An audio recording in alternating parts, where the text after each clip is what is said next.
And welcome to a new episode of League DFS. My name is Chris Chung Prime Time. This is a episode where returning tonight. I finally got a guest, and we have Nick joining us.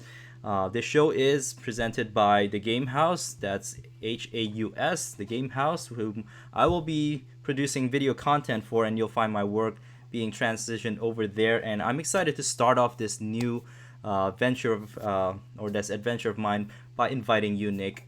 You of the TSM podcast. How are you doing tonight? I'm doing great. Thanks for having me on the show. Yeah, absolutely. I've known to reach out as last split ended. I wanted to find out where are all the fans. I've been in touch with the 100 Thieves pod and just started thinking, why aren't there more of this? And then you popped in. So just tell people a little bit about yourself. How did you get involved? What is it about TSM that you became a fan of? And tell us a little bit about the work that you do there. Okay, so for my personal background, I'm a writer with Upcomer. I write about league news, interviews, stuff like that. I've been a TSM fan and a League of Legends fan player since pretty much the very beginning, like pre-LCS days, like the Go for LoL days. And basically, I got the idea to make the TSM fan podcast when I realized Clutch and 100 Thieves have one. So why don't we have one? We're supposed to be like one of the oldest and best. And I thought it was really cool that the two teams that did have one are actually orgs that are new to the league from franchising. So I thought that was cool. And TSM doesn't really have that much stuff like that. And I kind of got the idea when I saw the TSM report picking off, and that project's really great and fans loved it. Like, we want to see more TSM fan content. And so I just picked this up and we did our first episode in about April. Yeah, and it's awesome. And now people know of TSM. TSM is an internationally known team because of their successes in the past, having been making to Worlds. Unfortunately, not so much last year. Yeah. But they'll have a great chance again this year. I think I am entirely impressed by how they perform in the spring split. And before we jumped in kind of into what this year has looked like and what your expectations are going forward, tell us a little bit about your background in League. I know off the air we kind of mentioned you are an Akali main. How did it all start, and how did you fall in love with Akali? So let me see. So way back when, a bunch of my friends told me I should play League. To me, I'd never played a MOBA before. So the first thing was, and if you are familiar with like season 1, season 2 League artwork, if somebody pitches that to you and it's like, hey, you should play this game and download it on your laptop, it's an instant no. The artwork was whack and inconsistent. It looked weird. I never played a MOBA, so I was like, well, wait, like I don't make my own character, but it was bad. And then remember my first ever game of League, I played like Wriggles Lantern Ash top lane. And then I think after that I played like a bunch of Scion, and so basically I was like a top laner, right? And I mained Riven for a long time. Quinn, Aurelia, just a standard top lane highlight reel champs. And I picked up Akali for real probably about like season 5. And one of the people who really got me like super hype about her was Professor Akali, the YouTuber, if you guys are familiar. But used to be able to just do so many cool things with old Akali, with just like her alts and like prepping her passive and just like one-shotting people off the map and building her crazy ways. So yeah, I just spammed that champion and got like 2,000 games with her. Wow, that is awesome. I have to say, the rework. At first, I didn't know what to think about it, but she's really fun now, and I've tried it. And related to TSM, my inspiration for playing Akali was Bjergsen, and that is from last season. How he just went off and just solo carried 1v9 for the team. That's one for the history books. And sure. Talking about getting first into League of Legends, you just reminded me of my first experience. Yes, the graphics were really bad and intensive still for my computer. I was a Twisted Fate main. I had no idea what laning means. I just decided to pick that champion and go wherever, and I get flamed. Exactly. It's easy to make me get really quit wanting to quit that game. But I'm back. I've tried different things, so that's fun, and we really enjoy this game a lot. And I, for one, am very much happy that there is an esports arena now, and it's a growing sport. Yeah. North America, we're still a little bit lagging behind in terms of viewership, but at the least now we should gain some notoriety, right? We have Mhm. an NA representative beating the world champion, and they who snuck into MSI, if I have to say. We'll talk a little bit about that. Snuck into MSI, and so TSM is right there nipping on their heels. So with that, let us use our time to kind of focus on today, what we have going on right now. LCS is headed into week 3, and so we have 2 weeks, so roughly 4 games of data points that points us to how we understand how these teams are going about. Why don't you tell us a little bit about your perception of how the split is going so far, starting about your expectations after the spring has ended, coming into summer, what has been confirmed, what has surprised you, and anything that's on your mind about North American. Just North America in general. Yeah, we'll start with North America. Okay.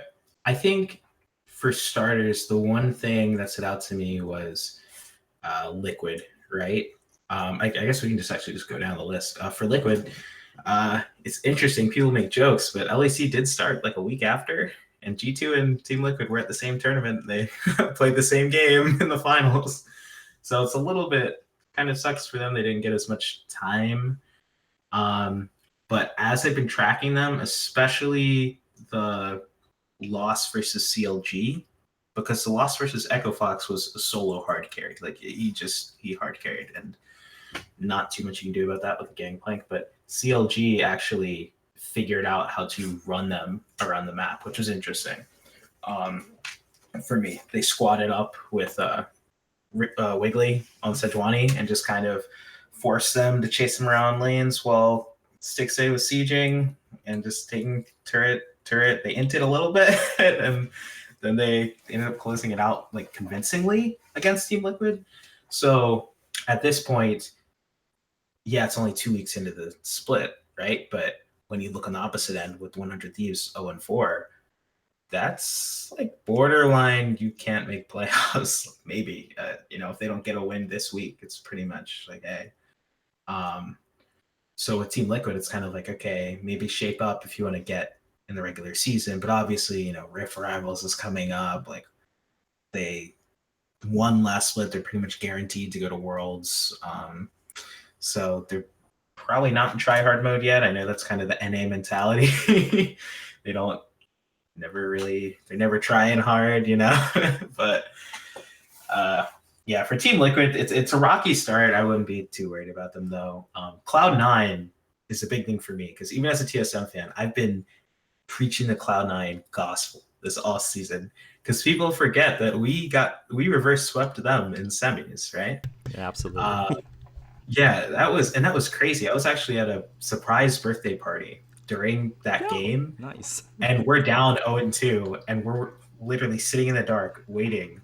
And I'm on my phone looking, and then I look, and the guy next to me, I don't know him. He's watching the same game, and like we're both just kind of sweating as like watching. And it turns out we actually, we turned it around. I was like, oh, thank God. And I had accepted. I was like, it's okay if we don't do it. We had a good run. But Cloud9, they went to Korea. They boot camped. It seems like something they do a lot. I know Reaper probably has a lot of connections over there, getting some decent scrims. Yeah. And they came back, and once again, they always seem to have a really good start to the regular season. So I'm pretty happy with that. Mm-hmm. But yes. Would they be your second team if you're not like representing TSM? Yeah, they would be.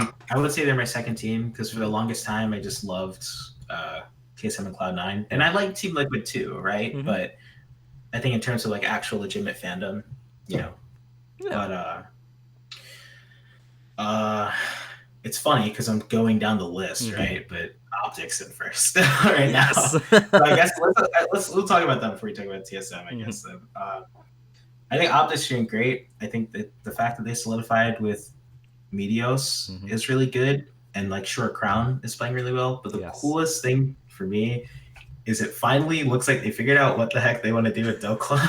Because the whole time I'm just like, it's so unfortunate. Optic comes so close to making playoffs, but if they don't figure out how to play to this top lane instead of like you can't just play Yorick. I'm pretty sure Yorick actually never even won except the one game or something in the LCS. But yeah, it seems like everyone is getting involved in that team. I know Big has like a really big voice on that team. Okay. So I think that's really cool. I've seen some interviews about Medios talking about how like everyone's really vocal. So I'm happy for them. So that's a surprise. That's the biggest surprise to me because I tweeted out a list of regular season predictions at Optic 10th, I think. Wow, you had the bottom, huh? Yeah, I don't know because it just seemed like something was going on with that team. I didn't really know what they were going to do, and I also knew Crown had been very vocal about he's just trying to like fix his mental right now. Yeah. TSM rocky start as I predicted. The biggest thing is the two jungler situation. If you're a TSM fan, you're listening. Take it from me. Don't panic. TSM, I would never have even fathomed them to be a team to actually do a 6-man roster. You know, there's so many times when they could have, like with Wild Turtle and Keith, or like Turtle and Double Lift or something. And two junglers, and when you see how much Acadian defined how they played, and then Greg, who their academy team's been really well, so I'm sure they're screaming each other. There's a lot of internal stuff going on, but Greg was always like really, really solid. But for me, it's just kind of like it's been 2 weeks. We saw, unfortunately, on week 1. Imagine if you're Acadian and you've got to play Sejuani in your game, and then the guy who you're technically competing for your spot with, he gets to do like a protect the Hecarim comp and like run around the map, just like one-shotting people. And then they just seem to they're spamming that right now. The Hecarim is doing okay for them, I guess. But I think right now it's a situation where the meta is really, really shifting, and there might be some internal stuff going on, but right now Greg is looking stronger than Acadian. I can actually see a world where if Greg continues to have success, TSM does just start him all the time to secure like top 3. I can actually see that happening. I don't. Yeah. As you know. Yeah, sorry. Just this week I tweeted out, if Greg wins, Sunday, how long till the fans start looking at, Acadian 0-2, Greg 2-0? Yeah. And it's funny because it's one of those things where for me as a fan, I love the idea because I saw the work Acadian did and I saw his literally exponential growth. Like, jeez. And then I also loved Greg because I saw the work he did when he was last starting. And I was like, this is a cool idea if we can pull it off. It's kind of like the whole Impact Ray on C9, like this shield and spear kind of narrative they were trying to spin.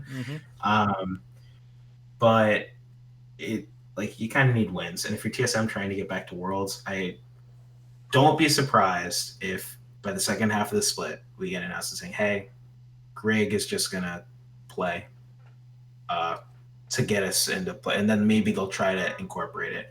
They do have a Spica, I think. On is Academy? How you say his name? On Academy? Yeah, that guy's always been sick. So I don't think it would be an Academy type situation, but you do have to just kind of be like, okay, we got to win. So doesn't mean somebody's like garbage or doesn't belong to be there. It doesn't need to be there. So just support both of them. But yeah, what are their teams? We have Guardians. We have 103s who are Clutch, and CLG we touched on a little bit. Okay. Yeah. Let's talk about Clutch, and then we can go to the others. I think Clutch, I'm so happy because they won and Cody Sun is playing. And I thought the whole Cody Sun, like, dumpster fire narrative that, like, oh, this guy is a ticking time bomb, like, it's so crazy. When the imagine if the worst performance you're known for in your split is when you're at Worlds with your team and you make a mistake when you guys are already have lost so many games. And like, I don't know. For those of you who don't know, when Cody Sun was on Immortals in 2017 Worlds, he famously tried to pull an insect on Tristana and to Fnatic's whole team. And as you can imagine, it didn't really work out. It's just a big old question mark thing play. But I think that Cody Sun is slotting in well on the roster. I think Cody Sun should have been playing from the start over Piglet. I think Piglet has slid by at NA for a long time.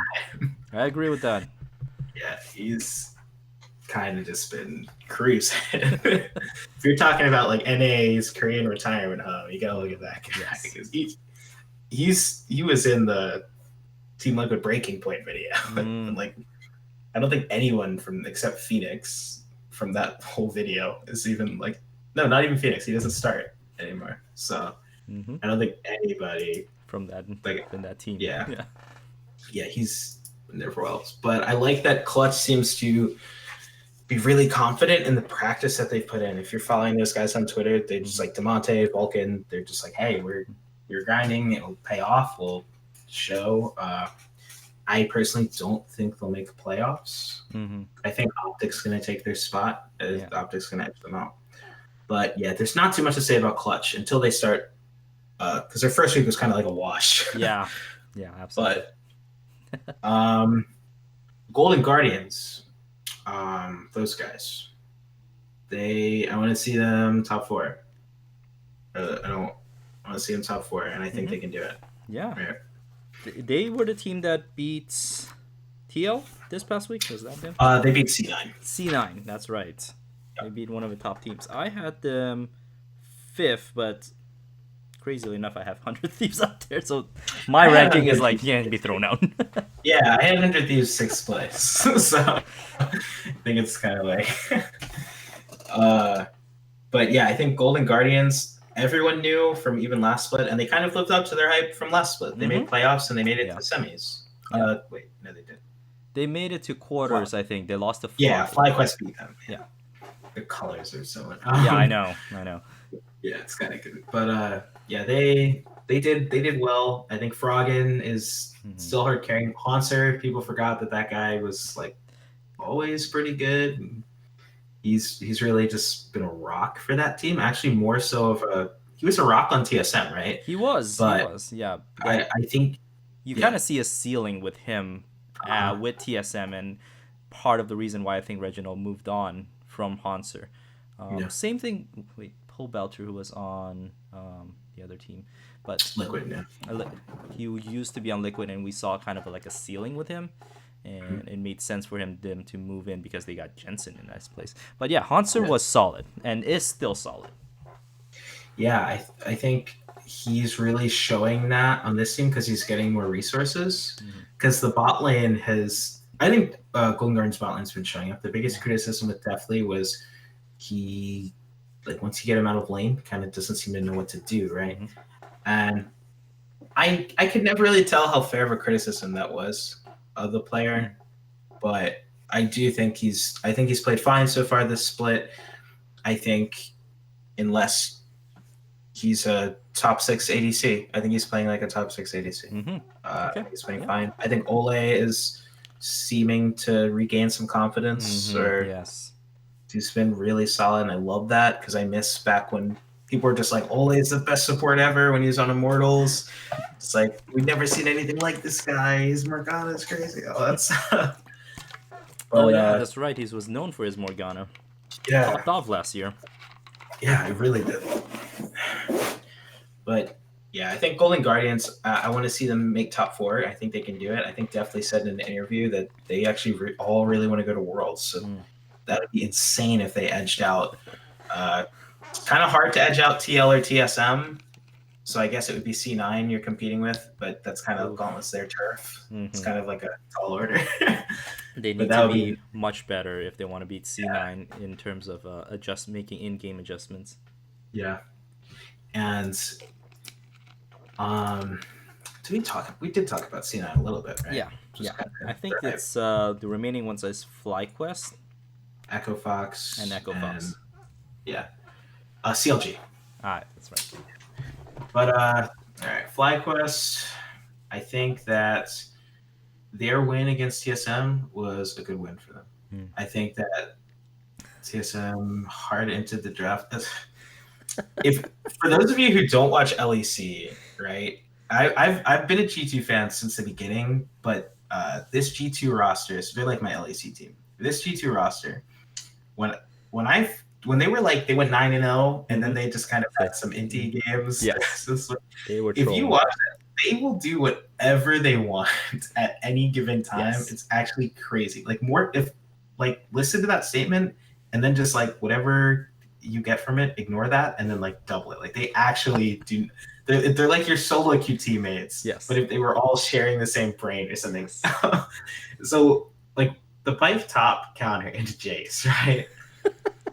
That is not. Do not play this in your solo queue games. If you're a top laner, do not do this. This is literally Wonder can do this. he literally was getting poked out by Jace in lane. He's tired of getting poked out by Jace in lane, and he's like, "Okay, we play Pike on this team. Everyone has had a turn playing Pike. I want to play it versus Jace, and it's actually like I can just heal and out sustain." Yes. Because he inted into the dust the first game he pulled it out, but he still came back. Like the laning phase was just like terrible. But... yeah. I'll talk a little bit about that because I am a sort of like a Pike support, Pike main, and I did play Pike on top, and don't take anything I say with any like seriousness. I am a low elo player. I'm in bronze, but I did manage to win with Pike top after watching that Wonder game. It's possible, but it didn't look like it was a familiar champ for Broken Blade. Yeah, and the thing is, they blind picked it. Yeah. Or they technically blind picked it because FlyQuest still hadn't picked both their solos. Mm-hmm. So they see the Jace and like, let's take Pike into it. And then they just get flexed on hard. Oh my gosh. And that felt so bad. Yeah, I watched that game and was like, what are you doing? You know, losing lane is going to be part of Pike's issue, but his strength is to roam, which he didn't do much of. Couldn't do much. And you've really got to throw yourself in those fights and skirmishes. Like you've got to just jump in and just try to get the gold for your team. Because even if you lose lane, you can, with the passive, you can make up for that. Absolutely. Gold, Absolutely. Back to the drawing board for that one. I'm actually glad that they're actually trying things because TSM last split, I remember specifically one instance when they were trying stuff. They got flamed so hard for it, but that didn't dissuade them. So they're trying. Yeah, I think it's interesting because I do think that was like an NT draft, but I'm sure like they worked that out. It's whatever. It's but you want to see another Tarek Sona? Oh yeah, exactly. But I think that with TSM, it's great to see the evolution of kind of their processes. I think that with the draft, they've shown that everything is playable for them. They've had bad drafts. I think during finals, they actually had mostly good ones. Yeah. Except for, arguably they should have probably been Skarner near that. But yeah, I think that's good for TSM. But CLG is the other. TSM beat CLG. And CLG beat Team Liquid. Yeah, it's also CLG is #1 team in the league. Absolutely. But, I think that CLG is still trying to find their footing with the new top laner. And I think that I'm glad they're giving Wiggly an honest try because he was good back in his Academy Challenger days. Like he was just always good. Everyone was always talking about this guy. And I think he's good. I think Stixay and Bio are performing to expectation, which is what you need from them. And I think Power of Evil is performing to expectation, and we might actually be able to see him perform above. So that's really cool to see because he was in control of that game. He looked comfortable. The guy's a good player. I think CLG can make playoffs. I think I actually edged them out of playoffs in my list, but I think there's I don't think they have an excuse. which is kind of like the thing with them. But Well, it is CLG, and they tend to lose yeah, games that they shouldn't and win games that they shouldn't. true, true. I kind of was scared when Ziggs, the coach, moved to TSM that they would inherit that, but it didn't happen. So Really? that's good. Yeah, I thought that was kind of a question mark move that he was kicked, but like after that long of losing, you kind of got to try different stuff. I get it. Absolutely. But so I guess the last team is Echo Fox. Mm-hmm. The biggest thing about this team for me is Rush has shown up as a consistent player, Mm-hmm. and Solo has been playing the same as he was last split, which is good for Echo Fox because he was actually sleeper last split in my opinion. That's awesome. And I don't know if I'm not plugging ProView, but if you watched him play that gameplay game against Team Liquid, it's the one everyone talks about. His mouse movement in that fight is insane. If you take it off the nameplate and you were like, okay, this GP player, and you just think it's Impact because the only people who really played it were like Haunter was doing it, and then it's like Impact Solo, I guess. But yeah, that was incredible. I think he's stepping up for the team big time. Kind of a question mark on Lost and Yusui right now. I don't really know what their roles are going to be in that team, but they've got to figure it out if they want to make playoffs. I don't know if they can, but because only 6 teams can go. Yes. Yeah, so I had Echo Fox at the bottom. Yeah. Kind of surprised me how well Yusui and Lost have played so far on the big stage because you're looking at these academy players, and this is I don't think I saw either of them play in the big stage last year or even last split.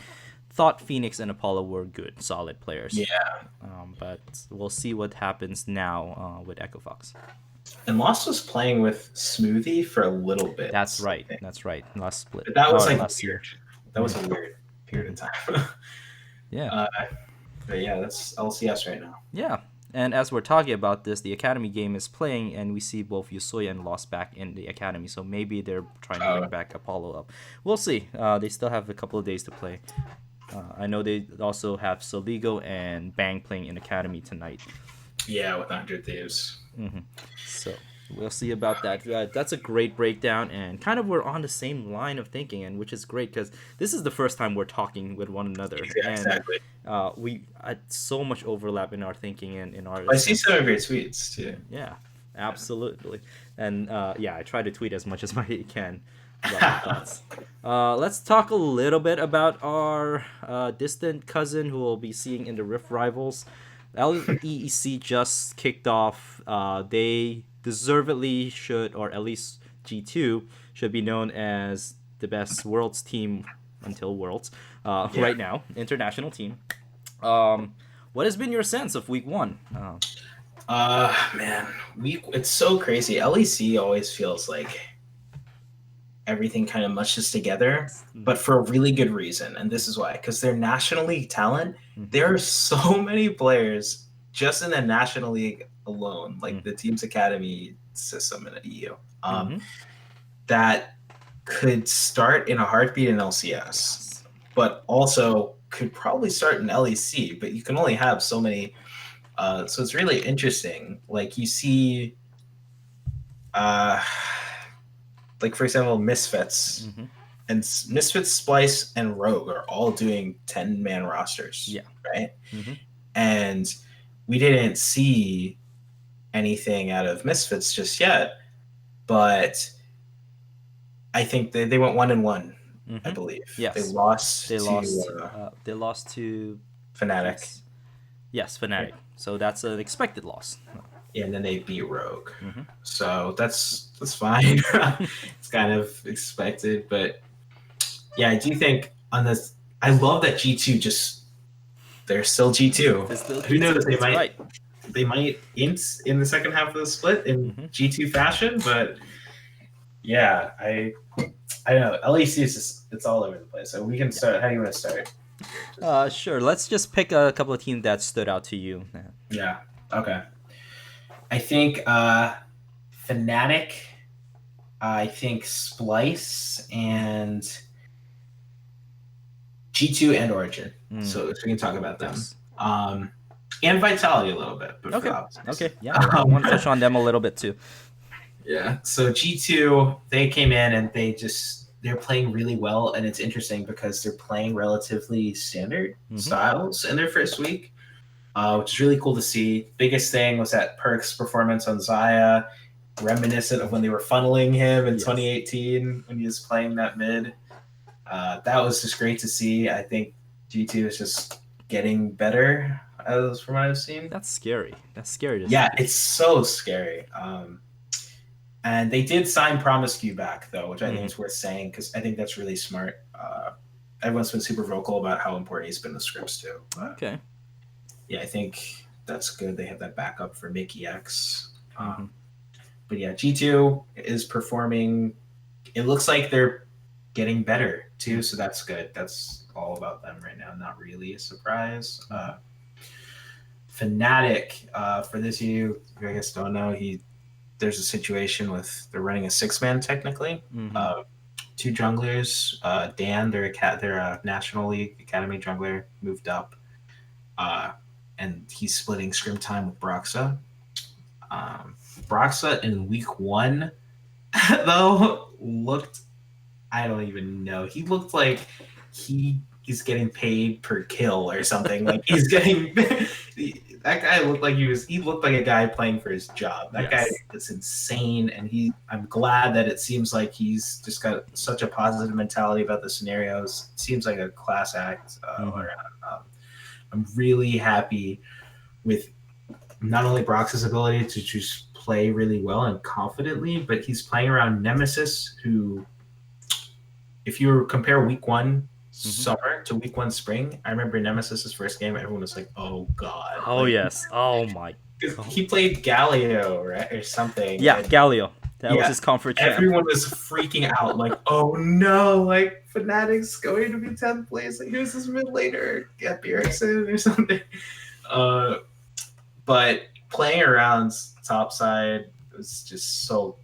They look good. They look like someone who can contest. I don't know who can contest G2. Maybe it's a race for 2nd place, but I guess Origin.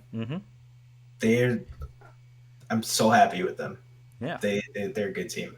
They're 2nd place team in Europe. Yeah, I think they'd be number 1 in NA.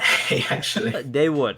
I would completely agree with that sentiment. So I know it's a battle for 2nd place. So in your estimation, as you kind of unfold talking about Origin, who do you think is it between Fnatic and Origin, or is there another challenger? I think it's between Fnatic and Origin. Okay. I do. I think unless we right now out the gate, I'm happier with what I saw from Splice and what I saw from Schalke, even though they both went 1-1. But I have more faith in Splice's ceiling, actually, because I think that their top side is so good. And then they have probably the 3rd, 4th, arguably 3rd, probably 4th best bot lane in Kabe and Norskaren. Yeah. So I actually do think Splice could run the gauntlet, make it to Worlds, but I think that it's probably going to be Origin against 2nd place, and then Fnatic versus Splice. So tell me a little bit about what you like about Origin. What made them such an exciting team for you? So the biggest thing for me is that when you look at those players, they are all really solid. And the thing about having a team of all solid players and then like maybe 1 or 2 guys that you know could really pop off, and on Origin the pop off guy is really Nuke Duck. Like, look at that and like, okay, Nuke Duck can pop off. It's reminiscent of old Liquid when it was Doublelift's team, and it was just, you've got Xmithy, the like service jungler, you've got Impact, like the Povelter, those types of guys, just these like kind of more cerebral players. And I think that's what Impact is. I think that's what Origin is. I think Alfari was always a really smart top laner, and I think he's slotting into that team really, really well, just in terms of doing kind of what you would ask for a top laner in this meta. I don't think they'll ever ask Alfari to super pop off, right? But he can play like Kennen. Yeah, He can play. and it's a good champ right now, Kennen. Yeah, it's so good. But I think probably the most exciting thing is Patrick's growth. We know Nuke Duck can pop off. Cold is a really consistent jungler. He's smart. But Patrick, it was kind of that situation. Okay, you're the young player on the team of like all veterans, right? And he was on that H2K roster. Yes. That was like 10th place. Like they saved him from the flames, rescued him. They knew that he was one of the good ones left in that. And Kelsey Moser was going on about him. Okay, cool. Because she worked with that team a little bit. Yes, she did. She was there, and veteran, I guess, took a leave of absence this one. Yes. Week. Yeah. But yeah, I'm. It looks like Patrick's playing really well. I mean, we saw him play like Zona, Tom Gensh, and stuff. Like, he's playing stuff like that. But I think Origin's like super solid, and it's crazy because they got 6-0'd by G2. But I think they win against any other team in the league, which is so. It shows how high like G2's not playing League of Legends. Yes. Like absolutely. By no means they're playing that. But yeah, Rift Rivals is looking very bleak for an NA right now. Yes. And also to touch on Origin, they were, as you know, I am very much heavily focused on the fantasy aspect, so I look at the stats. And Origin has always been this like slow, methodical, very smart team, but does not go for much of the team fight if they don't have to. They just win through pressure everywhere. Coming into summer, after the first week, they are the second in the highest kill. Only 4 kills less than G2. And that's so crazy that you say that too, because the biggest thing I'm thinking about, if I'm Origin and you're watching the people who just swept you in finals go on to win MSI, that's got to be the biggest boost for you. You're just like, okay, well, Team Liquid got crushed by them too. Arguably, like who would have done better? I think they both would have gotten destroyed, but I think that's really crazy that statistic exists right now after week 1, because it shows that this team is just really trying to solidify themselves as a top team. But yeah, I think the only other team I don't talk about is Vitality, just because it looks like that it's like a potential 100 Thieves looking scenario. Not tragic, but it looks like they might have played a little too many scrims in China, I guess. Yes. But yeah, that team's worrisome because Shizuke doesn't look anywhere near the level we've ever seen him play. I know. It's so sad, especially after Cabo's just coming off his best split. So it's like it could have been a scenario where we've got like Shizuke and like prime Cabo, and it's like, oh my gosh. But I think we might see some roster swaps for them later. I don't know. It's been 1 week, but it wasn't a good week. So we'll see. Yeah, absolutely. And you're right. You drew the comparison with 100 Thieves. And just like 100 Thieves, I had Vitality 4th place coming into this split. Yeah. They are an exciting team. I like Yamato Cannon's style. Same. But you're right. They don't look like that team that I knew coming in last year, and even in the spring when they did show off some maturity in their gameplay. They're no longer this like, we're going to skirmish, we're going to find kills regardless of where the turrets are. I'm just going to dive, and Jizuke could pop off on those. But coming into these 2 games, and I know small data point, they look bad. It's such a shame. I don't know what it is. The biggest thing for me, right, is Mowgli was running it down along with him. So it wasn't even like the solo laners are going crazy in the bot lanes, like getting pushed in, because they played against Vitality played against Origin and Splice. They played against the 2 bot lanes that most people would rank better than them. I mean, that's true. Actually, Schalke's bot lane is really good, actually, but. Yeah, it was not an easy week for their bot lane, but it looked like the whole team was just kind of, I don't know. Yeah, they were flat. They were honestly flat. Did not look like the Vitality style that I'm used to. Yeah. But do you see them jumping back, or is this a cause for worry as we head into week 2 for them? I do. Hmm. I do because I think it's just I'm less I'm more confident in their ability to get wins than I am their ability to fix their problems. You know what I mean? Because it's like you still got really good players. Mm-hmm. I'm not quite sure who they're playing next week, but at some point, like you're facing Rogue, you're facing Schalke, you're facing. I mean, like Schalke's. I mean, they're a good team, but Yeah, you know you've got XL and SK, who yeah. SK was really good, Mm-hmm. but they also showed that they had a lot of glaring issues in their solo lanes. Mm. So it's kind of like, eh. But I think that they can make top 6, but I don't know if it'll be pretty. Yeah, yeah, absolutely. So it'll be a fight for them, and there's no easy bottom. I think Excel is still at the bottom for me. That wasn't a surprise. Yeah. At least they've tried to make improvements, although I'm not sure how much there is with Tiarna coming into this split. Now, Yeah. Vitality has a decent matchup with Rogue on the first day, but they will be facing the champ in day 2. Yeah. I don't see that So, ending well for them. optimistically, 1-3 Vitality heading into um, season. Yeah. How do you characterize a team like that? 1-3.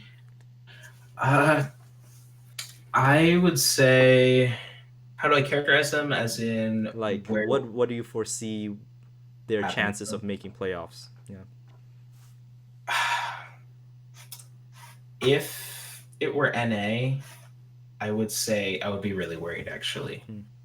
But in EU, with these players, I still think that it's possible. Mm-hmm. I don't know what happened to tank them at the end of spring, but I do know Jizuke was having like some health issues, Yes.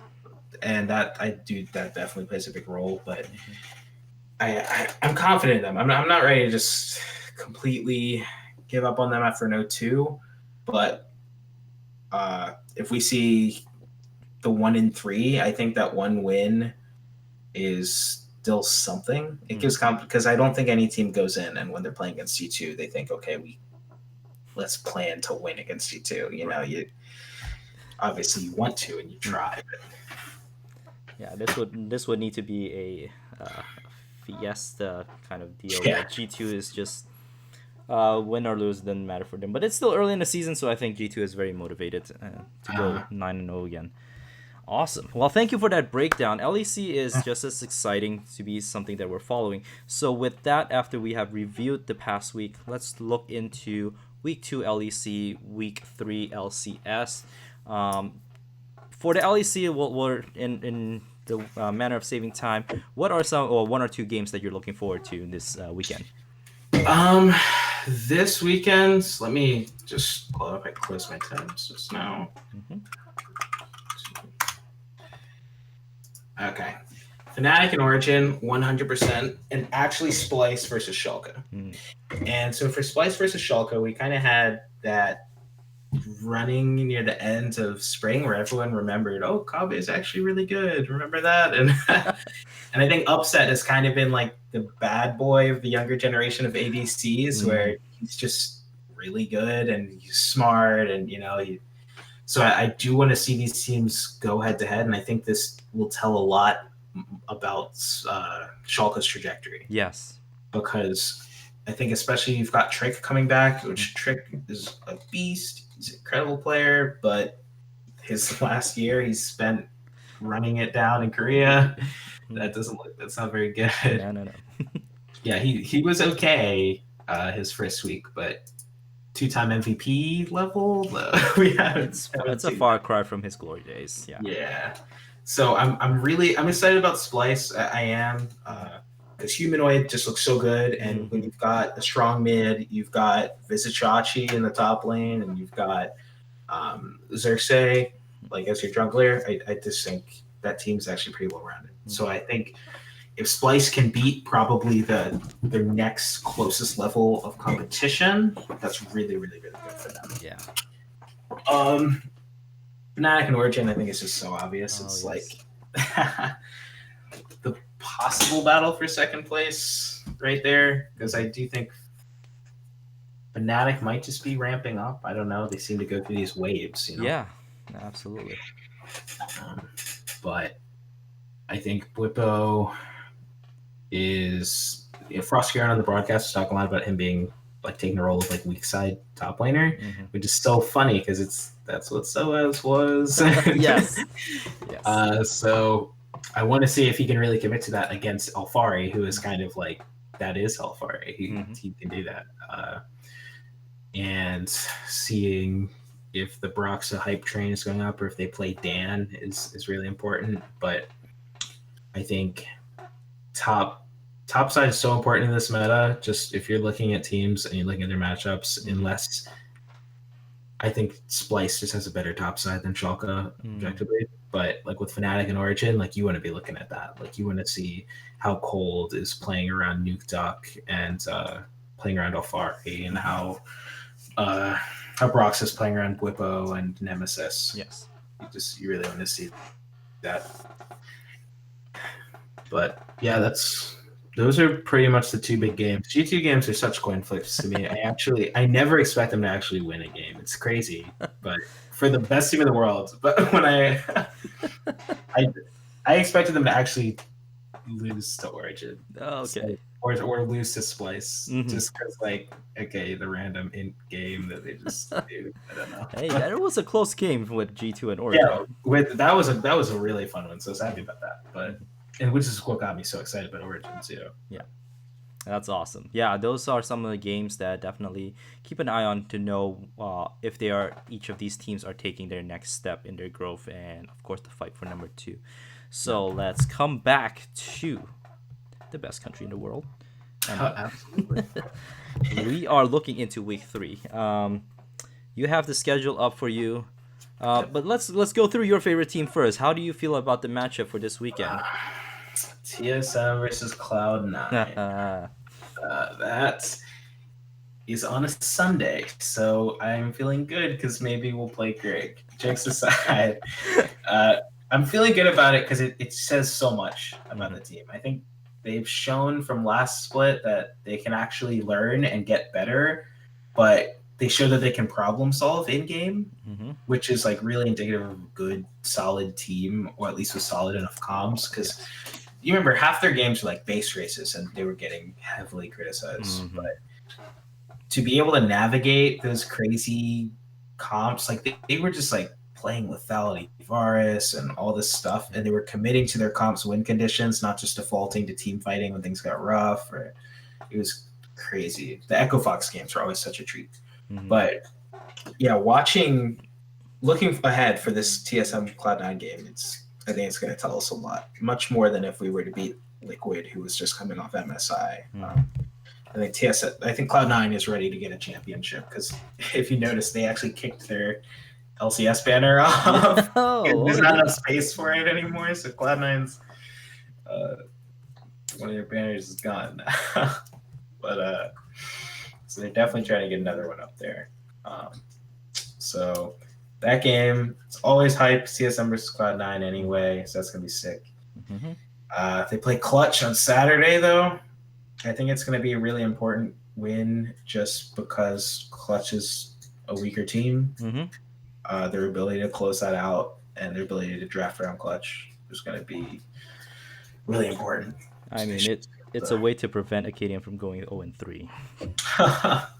Yeah, and I think it'll give him the confidence, because it just sucks, right? Yeah. It's not like you're solo losing these games if you're Acadian. You got a whole team that's losing right along with you, and you're not making them lose. But it just sucks because the days I play, I lose, and the days Greg plays, we win, and now that's getting in your head because then you're like, oh, he was the guy that was supposed to be here, and all this stuff. So I don't want that to happen. I don't, because I think Acadian's a good player, and I think his style. We saw that at Greg the didn't take finals. TSM to finals, Hmm. the Acadian did. So He did, and he popped off in the C9 and in the TL game. yeah, Yeah, he did on Rek'Sai. He yeah. was a beast. But so And maybe they'll play Greg Saturday and Acadian Sunday. It's just the Sunday buff. we shall have to see. And before we get Yeah, any further, I do have to apologize to our friend Zachary Lindsay for picking on his team. true. I'm sorry. It's his facts Sorry, that Zach. CG is not doing well. Yeah, it sucks for 100 Talk and League Leaders because it's really easy being the TSM podcast. That's right. It doesn't like our worst split that we had. We didn't go to Worlds or Finals, but some teams they're like trying to go to playoffs. Playoffs. So I mean, it's no shade, but I recognize my position as a TSM guy. It's just like okay, well, somehow we make it work. Awesome, awesome. Yeah, absolutely. So those are the two games that TSM has to look forward to. They supposedly projected to win one, and the other one I think is close. It Yeah, was definitely a coin flip, even in the best of five. So a best of one, anything can happen. We do want to see some form of planning for them because that's how they won the mid game adjustments that they had to make. If I'm not mistaken, game three between C9 and TSM, that was C9 had that game in the books, but TSM came back. yeah. So Cloud9, from what I remember, they had a good early game. I think Mm-hmm. TSM just kind of let it with the early game, but Bjergsen was on a Kali, Mm-hmm. so you could kind of tell he's just like, okay, I need to get strong. Mm-hmm. They like I kind of felt for him because, and like you play Akali too, if you know you're in a good matchup or like you're strong or something, or any kind of carry champ, you're just like, okay, I can carry, but the stars need to align and all these Yes. things need to happen. So I'm just going to try my best to make sure they do. So, and then he got some really good flank stuff, which is really cool. But yeah, that game was way too close for comfort.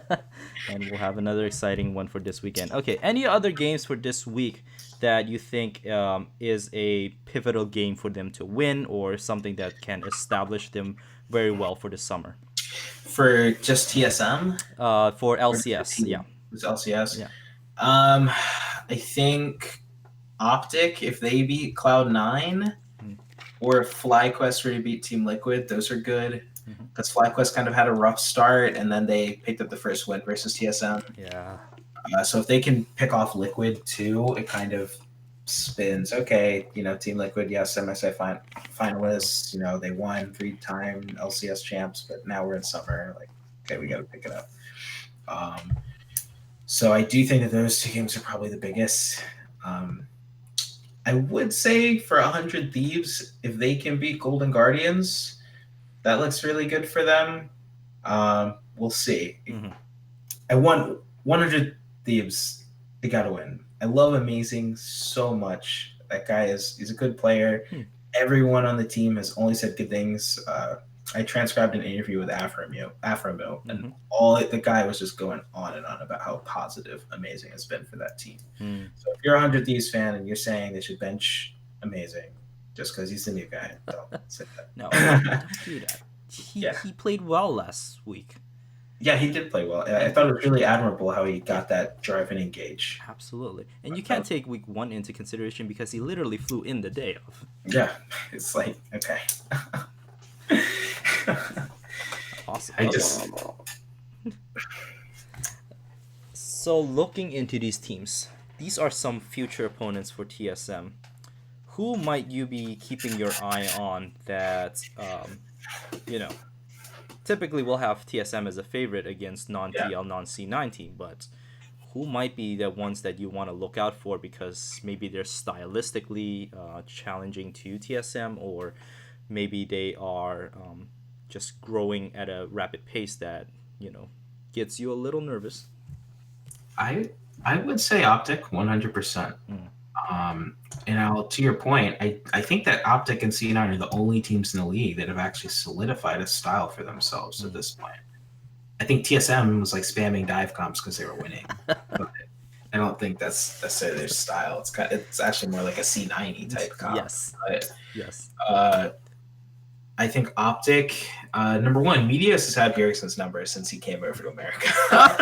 So Oh if wow. it's Bjergsen versus Medios, I'm sweating a little bit as a white NPS. I'm like, okay.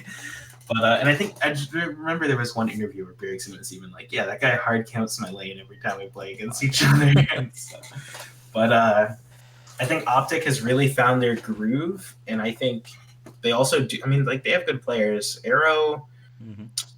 I don't even know if Arrow's even actually washed up. He's been on some weird rosters. Yes. But he's been playing well, at least recently. Mm-hmm. So that's really cool. But I think they're just playing around mid, and Crown is coming out. So like that TF game, I don't know. Crown's playing like Crown. You know? Yeah, and I'm especially impressed by. Even in the spring, he played really well. He played hard. Yeah. Optics around him wasn't, like you mentioned, Dokla was a major weakness for that team, and right now he's showing some solid gameplay. But Crown is just doing very well, and I think he's bringing some of his Korean builds into that. That TF, that's got to be some faker thing that he's learning from. Yeah, and the TP, or no, he TF ultied back to lane just to catch that CS at one point, and I was like, oh man, it's over. He's in the groove. Yeah. Awesome. I think he's back. That's awesome. Well, Nick, thank you so much for just joining in this show. I really enjoyed just listening to your breakdown of each of these regions and especially the team. I wish you great luck in your TSM pod. It is growing. It will continue to promote it. Tell us, our viewers, tell our listeners how they can find you, how they can get connected with you, and what do you have in the works for us in the upcoming days. Yeah, so thank you so much. You can find, so I'm Nick again on Twitter, my personal handle. If you want to watch me ramble about LCS or K-pop every once in a while, I'm at Asher is here _ on Twitter. And then you can follow the TSM podcast. It's called Talk SM at the TSM podcast on Twitter. Pretty straightforward. We just did a giveaway actually, which was really, really cool to see the engagement from that. Awesome. And yeah, we're trying to get more stuff like that in the future. We're trying to do some Twitch. The guys over at 100 Talk trying to help us out with Spotify maybe. So we're kind of right now sorting stuff out with how we want to proceed with like our editing and stuff, because life kind of got hectic on the back end. So that's why our latest episode, it exists, but it's kind of wonky, but we want to get it out for you guys just for continuity's sake and just because don't just want to skip around episodes. So we'll probably end up releasing 2 episodes at once the next time we do it. And yeah, we definitely still want to try to get some fans on and just like engage with other people. That was kind of like our whole thing. And I think we want to commit to that. Still working on the TSM guests though. That's hard because those guys they work so hard during the splits. It's hard to get anyone from that work. But yeah, we do want to do that for you guys at some point. So we'll see. Who knows? Yeah, absolutely. And TSM fans, you want to hear from your favorite player or your favorite coach. Just spam them on Twitter and tell them, go to this pod. We need to listen to you. We have a platform for you right now and for extra fan engagement. And this is a TSM brand that's known, again, as I talked from the beginning, it's an internationally known brand. Yeah. And definitely well representation of North America.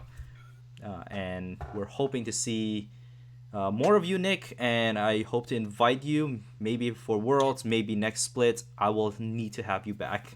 Yeah, I'd be glad to be back. It was a great talk. Yes. And guys, visit our site, the Game Haus, TGH. You can find me on Twitter at prime_time, and that's Prime with a 3 at the end, and Time with a 1 as instead of the I, and a 3 instead of the E. It's a ridiculous name. I will get it changed at some point, but you will find me. Enjoy the weekend, Nick. Hope to hit you up on Twitter as we talk about this weekend and the things that will unfold. I'm expecting a lot of surprises. For sure. All right. Me again. With that, we'll have a good night, and guys, stay tuned as I will be breaking down the DFS at the second half of this pod. All right, have a good night.